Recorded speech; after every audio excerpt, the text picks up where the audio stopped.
आफ्नै जीवनभित्र लुकेर बसेको आत्मबल, ऊर्जा, प्रतिभा, सम्पन्नता, प्रेम, शान्ति र आनन्दलाई चिनेर प्रकट गर्न नयाँ यात्रा प्रारम्भ गरौँ। जीवन विज्ञान, जीवन विज्ञान। प्रश्न छ,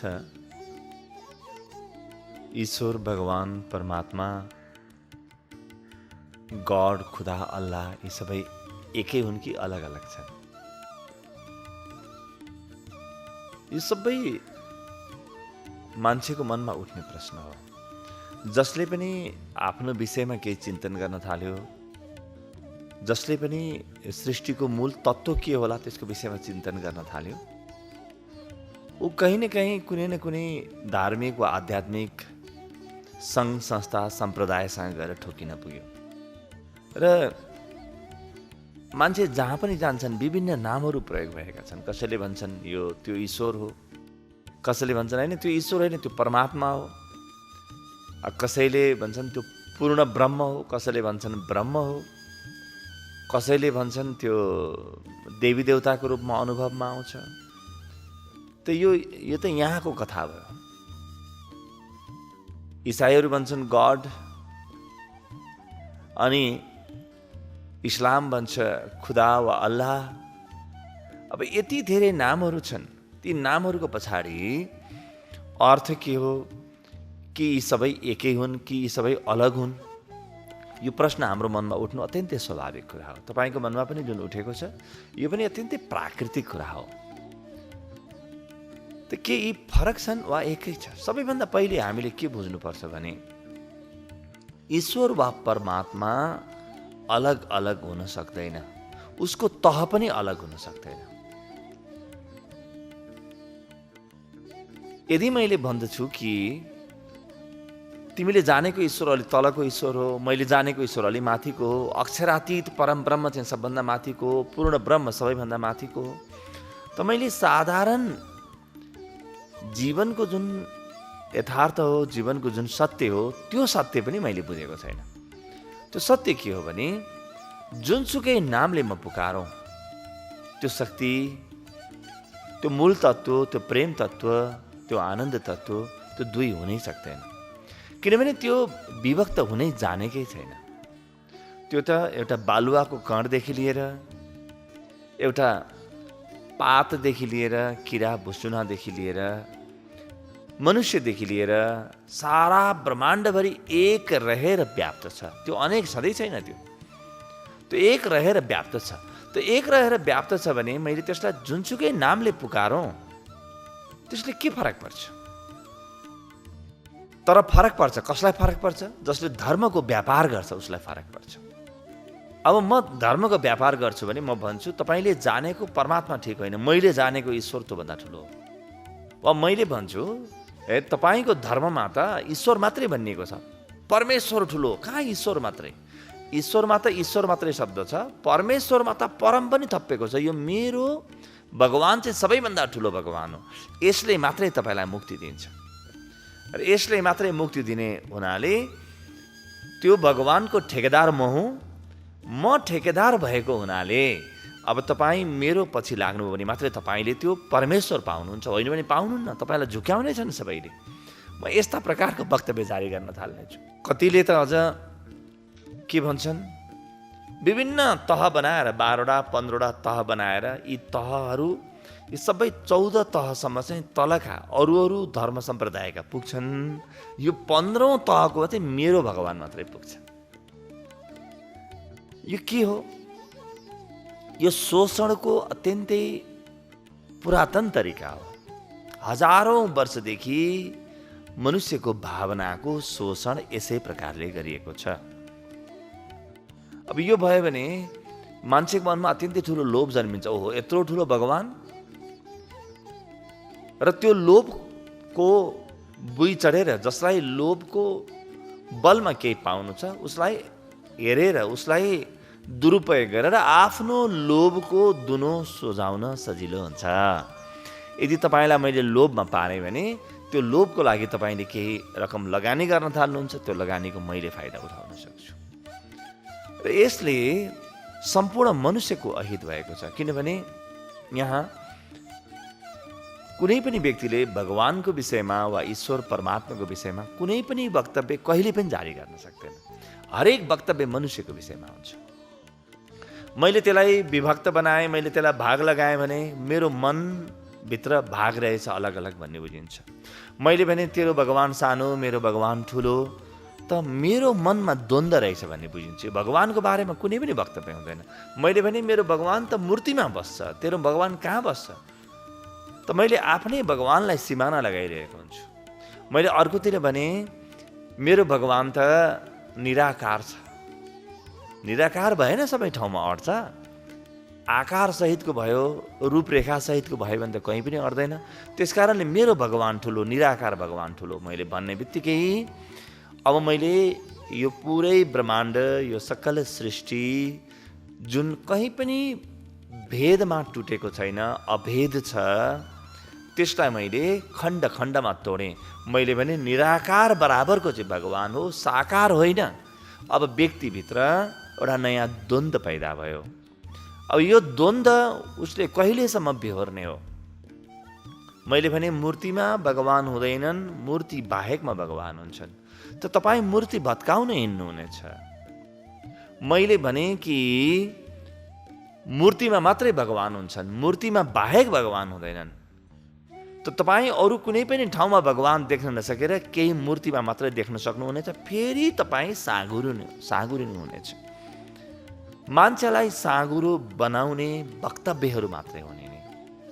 त्यसकारणले हामी अत्यन्तै सजग हुनुपर्छ, सचेत हुनुपर्छ। यो जुन बाटोमा हामी हिँडिरहेका छौँ, यो बाटो अत्यन्तै संवेदनशील बाटो हो। यो बाटोमा हाम्रो हृदय सानो भयो भने हामी गन्तव्यमा कहिले पनि पुग्न सक्दैनौँ। हाम्रो हृदयलाई जति विराट बनाउन सक्छौँ, मभन्दा फरक सोच्ने व्यक्तिको सोच पनि सही हुनसक्छ।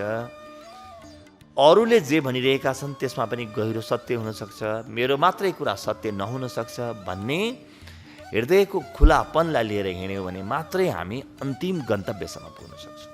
किनभने अन्तिम गन्तव्यमा म जहाँ पुग्छु पक्का पनि त्यहाँ सबै एकै ठाउँमा आउनुपर्छ। त्यो गड पनि एकै ठाउँमा, त्यो अल्लाह, त्यो खुदा, त्यो परमात्मा, त्यो परमेश्वर, त्यो परमब्रह्म, त्यो अक्षरातीत परमब्रह्म, श्रीराजी, श्यामाजी, वा मैले जेसुकै नामले भनौँ, त्यो नारायण, त्यो हरि, त्यो श्रीहरि, त्यो शिव, त्यो राम, ती सबै एकै ठाउँमा, ती सबै अनुभव एकै ठाउँमा भएको स्थितिमा नपुगिकन मेरो जीवनमा मुक्ति सम्भव छैन। त्यसकारणले हामीले आफूलाई नतोडौँ। हरेक विभाजनले भगवानलाई विभाजन गर्न सक्दैन, विभाजनले मलाई विभाजन गर्छ। म विभक्त हुन्छु। कसैको व्यापार त चल्न सक्छ, कसैको लोभको भाँडोमा नयाँ नयाँ मुना पलाउन सक्छन्, तर मनुष्यताको हत्या हुन्छ। हेर्नुहोस् त, जो व्यक्तिले मैले निराकारमा मात्रै भगवान खोज्नुपर्छ भन्ने बुझ्यो, ऊ जिन्दगीभर कति द्वन्द्वमा बस्छ। कुनै आकार हुँदैन ईश्वरको भन्ने बित्तिकै आकार बिनाको के रहेछ भनेर खोज्नमा कति धेरै उसले समय खेर फाल्छ, कति धेरै द्वन्द्वमा पर्छ। वा मैले भनिदिएँ कि अक्षरातीत परम ब्रह्म मात्रै भगवान। अब यी व्यक्तिले खोज्न थाले, कहाँ खोज्ने यिनले, के गर्ने? यिनको जीवनमा जुन साना साना अनुभवहरू छन्, ती साना अनुभवलाई कहाँ फाल्ने यिनले? त यस्तो गहिरो जालो खडा हुन्छ, जुन जालोमा परेर मनुष्यता डुब्न थाल्छ, मनुष्यता बेरिन्छ, बाँधिन्छ। आज जुन संसारभरि अराजकता हामीले देखेका छौँ, यो अराजकता यही त हो नि। तपाईँको भगवान सानो, मेरो भगवान ठुलो, तपाईँको गुरु सानो, मेरो गुरु ठुलो, तपाईँको मन्दिर सानो, मेरो मन्दिर ठुलो, तपाईँको मूर्ति यस्तो प्रकारको, मेरो मूर्ति यस्तो प्रकारको, तपाईँले टीका लगाउनुहुन्न, मैले टीका पनि लगाउँछु, तपाईँले जनै लगाउनुहुन्न, म जनै पनि लगाउँछु, तपाईँले मङ्गलसूत्र लगाउनुहुन्न, म मङ्गलसूत्र पनि लगाउँछु, तपाईँ पूजा गर्नुहुन्न, म पूजा पनि गर्छु। ल हेर्नुहोस् त यो द्वन्द्व। यी प्रारम्भमा राम्रो नियतले बनाइएका थिए होलान्, तर कालान्तरमा सम्पूर्ण मनुष्यको जीवन दशालाई दुर्गतितिर लिएर जाने साबित भए। अब यस्तो अवस्थामा हामीले के गर्ने? पहिलो कुरा त हामीले अत्यन्तै सर्वाङ्गीण हृदय बनाउने हो। आफ्नो हृदयलाई टुट्न नदिनु होला। यो जुन यस्तो विराटको खोजी गरिरहेका छौँ हामी, हेर्नुहोस्, एउटा सानो ढुङ्गाको खोजी गरिरहेको भए त्यो ढुङ्गा फलानु ठाउँमा मात्रै हुन्छ, त्यो बाहेक हुँदैन भन्ने हुन्थ्यो।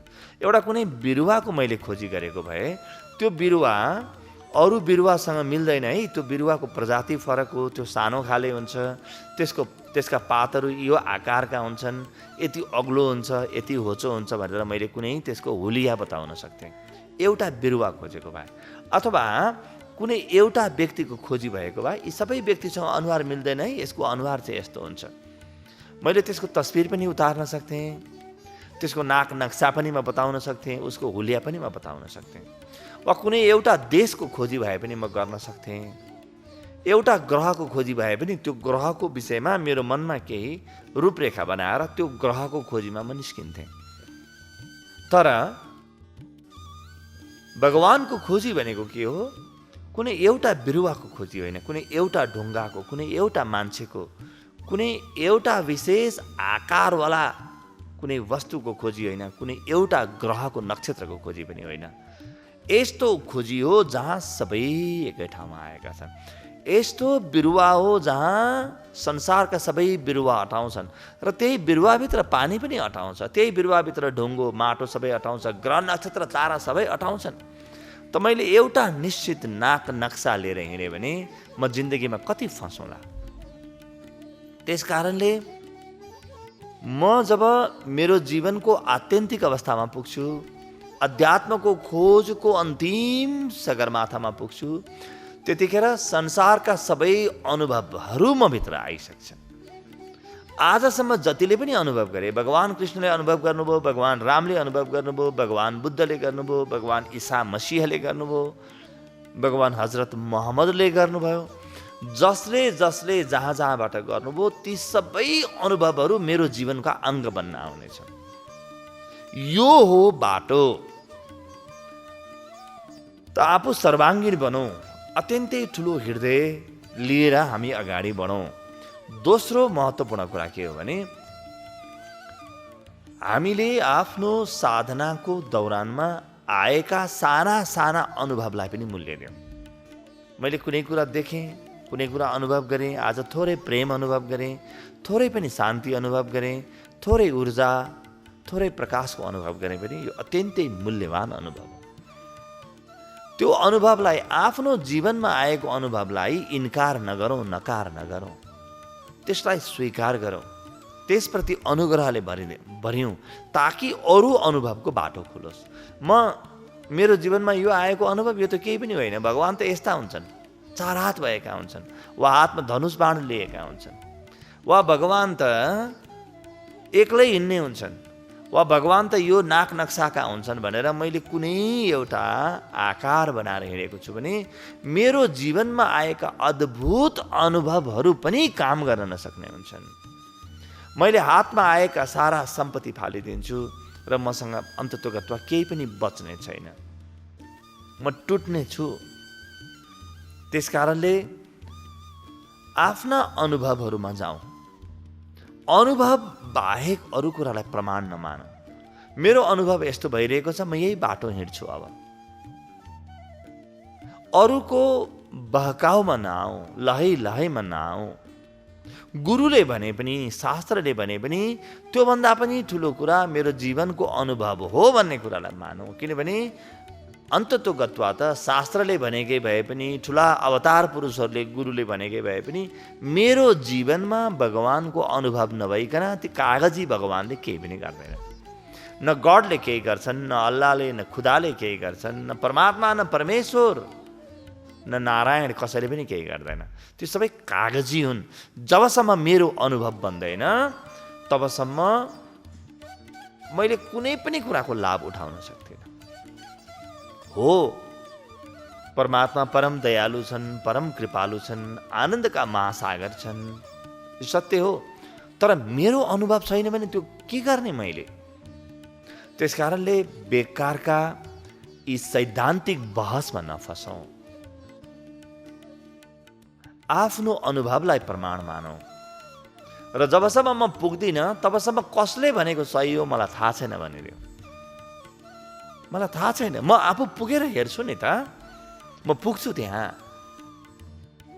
म पुगेपछि मलाई थाहा हुन्छ, अनि बल्ल म वक्तव्य जारी गरौँला। अब होइन भने त हेर्नुहोस् त, मैले मन्दिर भत्काएर मस्जिद बनाउने कि मस्जिद भत्काएर गिर्जाघर बनाउने कि, त्यहाँभित्र पनि कति सम्प्रदाय, हिन्दूहरूभित्र पनि कति सम्प्रदाय, इस्लामभित्र पनि कति सम्प्रदाय, इसाईभित्र पनि कति सम्प्रदाय। के मनुष्य टुट्न नै जन्मिएको हो? हामी नटुटिकन केही पनि गर्न सक्दैनौँ। हामीले आफ्नो घरको भित्ता त बनायौँ, त्यो त सुरक्षाको लागि थियो, तर हामी धर्ममा किन भित्ता बनाउँछौँ? हामी धर्ममा आफ्नो चार दिवारी किन बनाउँछौँ? के धर्म आकाश जस्तो विराट विषय होइन? के धर्म हृदयको परम फैलावट होइन? के भगवान बुद्ध परम सत्यमा पुगे भन्ने बित्तिकै संसारका सबै सत्यहरू उनमा समाहित हुँदैनन्? के भगवान नारायण यति साना होलान् कि त्यसमा इसाई सम्प्रदाय नअटोस्, इस्लाम सम्प्रदाय नअटोस्, अरू कुनै सम्प्रदाय नअटुन् त्यहाँ? के त्यस्तो होला? कति केटाकेटीपूर्ण सोच छ हाम्रो। यो सोचले हामी कहीँ पनि पुग्दैनौँ। त्यस कारणले आफ्नो अनुभवलाई प्रमाण मानौँ र यो पनि बुझौँ कि यी प्रश्नहरू आज मात्रै उठेका होइनन्। हजारौँ वर्ष अगाडि लेखिएको श्रीमद् भागवत महापुराणमा एउटा श्लोक आउँछ। श्लोकले के भन्छ? ज्ञान मात्रम परम ब्रह्म परमात्मेश्वरः पुमान् दृष्ट्वा दिवि पृथक् भाव भगवानैक ईयते। हेर, ज्ञान जुन छ, यो परम ज्ञान जुन छ, यही परम ज्ञानलाई कसैले परमात्मा भने, कसैले ईश्वर भने, कसैले भगवान भने, कसैले प्रेम भन्लान्, कसैले अरू अरू नामले भन्लान्। यी विभिन्न नामले तिमी नझुकिए है, यी सबै एक हुन् है। भगवानका वा परमात्माका वा परमेश्वरका जति पनि नामहरू छन्, यी सबै एकै हुन् है, यिनमा कहीँ पनि भिन्नता छैन भनेर हजारौँ वर्ष अगाडि लेखिएको श्रीमद् भागवत महापुराणमा भनिएको छ। कहीँ पनि फरक छैन है। र यस्तै वक्तव्य बाइबलमा पनि छ, कुरानमा पनि छ, धम्मपदमा पनि छ, संसारका महत्त्वपूर्ण धर्मशास्त्र सबैमा छ। तर हामी मतान्ध किन हुन्छौँ? किनभने हामी संसारमा अरू कुरो त हामीलाई तोड्न मन लाग्छ, घर छुट्टै आफ्नो नाप नक्सा अनुसार बनाउन मन लाग्छ, लुगा पनि हामीले आफ्नै प्रकारको लगाउँछौँ, आफ्नै सोच अनुसारको लुगा लगाउँछौँ, जुन लुगा अरूभन्दा फरक हुनसक्छ। हामीले गहना पनि त्यस्तै प्रकारका लगाउँछौँ। हाम्रो आफ्नै छुट्टै ठाउँ छ, छुट्टै ठेगाना छ, छुट्टै गाउँ छ, जिल्ला छ, देश छ, आफ्नो छुट्टै पहिचान छ। त हामी भगवानलाई पनि अत्यन्तै वैयक्तिकरण गर्न चाहन्छौँ। वैयक्तिकरण गर्नु त राम्रो हो, मेरो जीवनको अनुभवको अङ्ग बनाउनु राम्रो हो, तर अरूको अनुभव गलत हो भन्नु सर्वथा नराम्रो। यसरी मनुष्यलाई हित हुँदैन र सबैभन्दा ठुलो कुरो तपाईँलाई हित हुने छैन। तपाईँले कुनै पनि प्रगति गर्न सक्नुहुने छैन। अध्यात्ममा कुनै पनि प्रगति हुँदैन। त्यस कारणले साम्प्रदायिक बुद्धि शुद्ध जहर हो। अध्यात्ममा कुनै पनि प्रगति गर्न सक्दैन साम्प्रदायिक बुद्धिले। मेरो सम्प्रदायमा म छु, मेरो सम्प्रदायको जुन संस्कार छ, संस्कृति छ, ज्ञान छ, दर्शन छ, त्यो कुरालाई म आत्मसात गर्छु, तर अरू सबैप्रति पनि म सम्मानको भावले भनिन्छु अन्तस हृदयबाट। भने मात्रै मैले केही प्रगति गर्न सक्छु, होइन भने म अत्यन्तै खुम्जिँदै गएर अन्ततगतवा अत्यन्तै सानो ठाउँमा सीमित हुन्छु।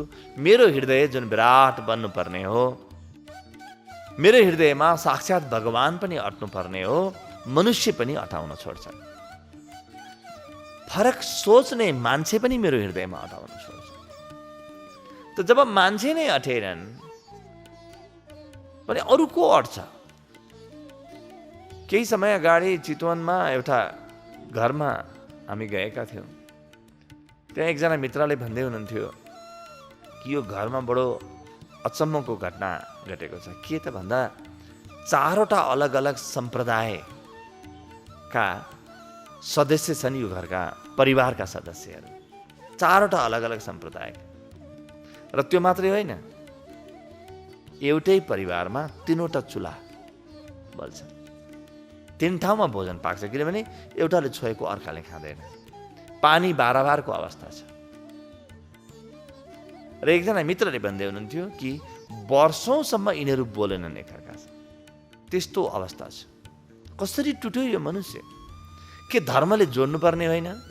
मैले धर्मको अनुभव गरेँ भने त यी रुख वृक्षहरू, यी वनस्पतिहरू, यहाँका सम्पूर्ण प्राणीहरू, यी ग्रह नक्षत्र तारा सबै मेरो हृदयमा अट्नुपर्ने होइन?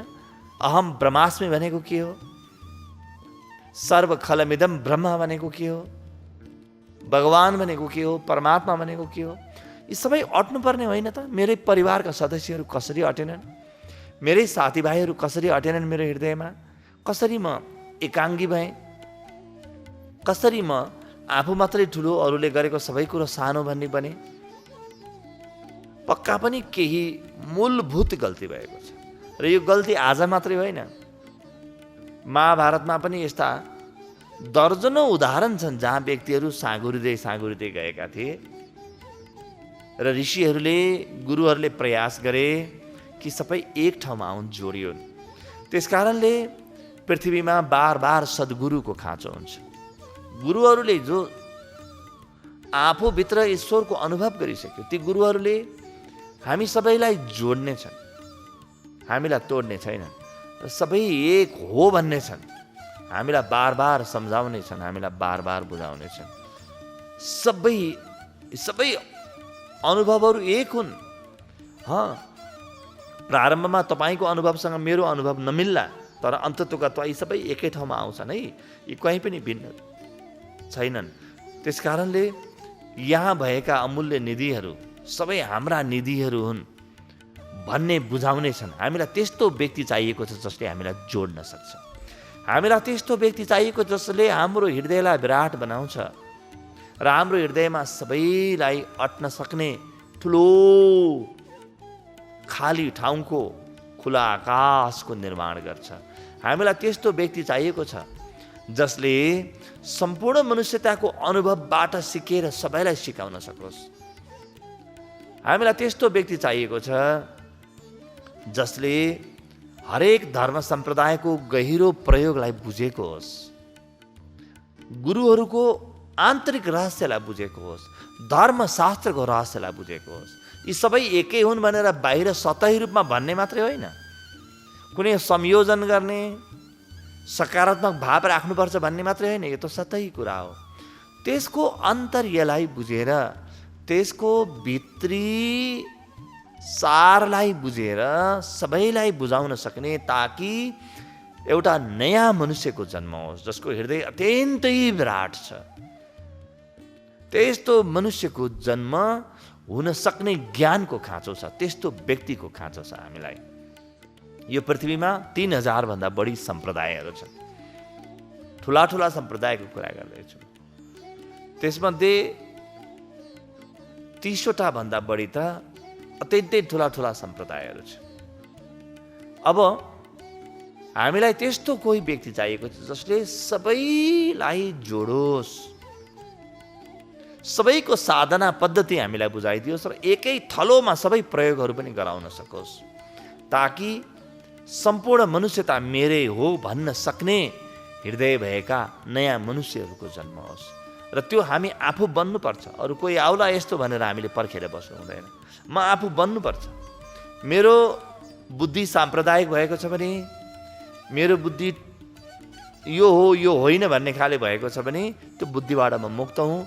एउटा नयाँ सोच, एउटा नयाँ बुद्धि मैले आफूभित्र निर्माण गरौँ र त्यसको आधारमा म साधना पद्धतिमा अगाडि बढौँ। मेरो पनि जय जय हुन्छ, सम्पूर्ण मनुष्यताको जय जय हुन्छ। अध्यात्म र व्यवस्थापन, मानव मनोविज्ञान, सनातन र नवीनतमको संगम जीवन विज्ञान, सनातन र नवीनतमको संगम जीवन विज्ञान।